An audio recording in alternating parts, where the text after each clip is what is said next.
Today we have the 2019 Peugeot 3008. This vehicle has done just over 61,000 miles. It has an automatic transmission and a diesel fuel type. To the left of our steering wheel, we have cruise control as a feature, as well as voice control. On the right, we have hands-free cooling and automatic wipers. Moving on to our screen, we can access Apple and Android CarPlay, smartphone integration, our vehicle settings and driving functions, navigation, climate control, and radio. If we put the vehicle into reverse, we can see that it comes with a 360 camera with parking sensors.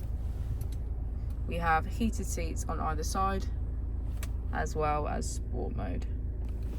As we go into the back of the vehicle, we can get a good view of our panoramic roof and see that we have a full leather black interior.